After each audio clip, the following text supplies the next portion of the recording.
Climate change is becoming one of the biggest problems the world faces. A UN panel that looked into climate change projects that, in the absence of policies to control carbon emissions, global temperatures will increase by 2.8 degrees Celsius on average by the year 2100. There is also a risk of much sharper temperature increases with ensuing catastrophic climate change and severe economic and social dislocation. Clearly, there are potentially significant consequences of climate change for the economy. And these consequences will unfold at different pace across time and across countries. Poor countries are likely to be hit earlier and harder by climate change, largely because of their geographical position and also because of their more limited capacity to adapt to climate change. They are also relying on agriculture and other climate-sensitive sectors more. So it is likely that productivity in agriculture will decline, coasts will be flooded, and there is a significant likelihood of migration from poor countries. Rich countries will also be affected by spillovers from poor countries and also directly if tail risks of climate catastrophes were to materialize. Climate change poses a unique dilemma for policymakers.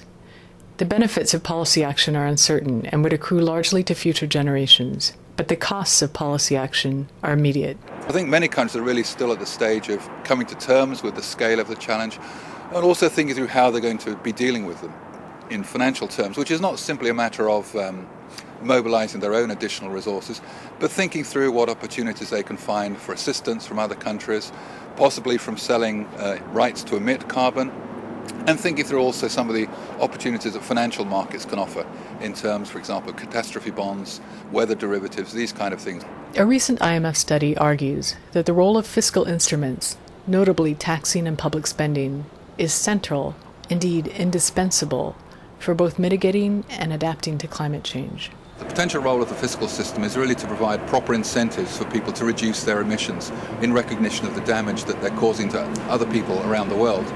And there are a number of ways in which the tax system can do that. There are two main ways that people talk about. One, maybe the simplest, is in terms of a carbon tax. And a carbon tax would simply be a tax that we apply in relation to the burning of fossil fuels, whether that's coal, oil, gas, so on and so forth.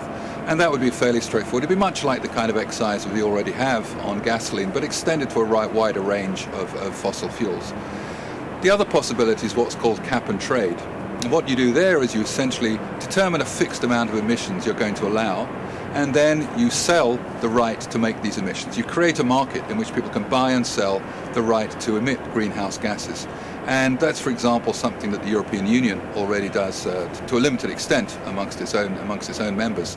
A key challenge is getting countries to agree on a global system to address climate change. Industrial countries are responsible for most of the current stock of energy-related emissions. But as the years progress, developing countries will need to boost their energy use to alleviate poverty and promote development. Total emissions in the more populous countries will become increasingly significant. It is important that policies induce participation of a broad group of countries, advanced, emerging market, developing economies. It is simply not feasible to contain climate change unless all major emitters participate, including large emerging market economies such as China, Brazil, India, and Russia. This is because in the next 50 years, it is projected that 70% of emissions will come from such countries. But on the other hand, policies need to be designed in a way that do not place undue burden on countries that are least able to bear such burden. In designing a global carbon pricing framework, there are many factors to consider. But what elements would be key to the success of such a framework?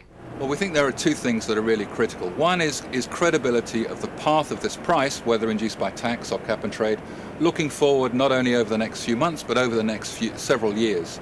If you think about a company that's thinking of building a power station, that's a decision that lasts for 10, 20, 30 years. So we think it's important, firstly, that there be credibility of the path looking forward. It's a long-term problem, and it's going to require a long-term solution in terms of the pricing mechanism. A second thing that is also going to be important is some degree of flexibility. because clearly we're learning more every day, every month about climate change, the threats it poses, the extent to which we have to mitigate. We're learning about new technologies all the time. So we also have to have a mechanism that can respond to this new information, new technology as it comes in. And what role does the IMF play in all of this? The fund, as you know, is not an environmental organization.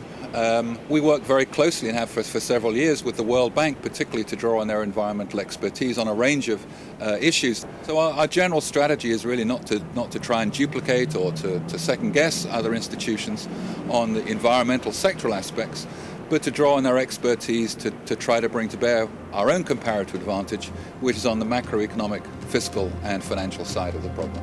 The encouraging news is that IMF analysis shows that climate change can be addressed without either hurting economic stability and growth or putting an undue burden on the countries least able to bear the costs of policies.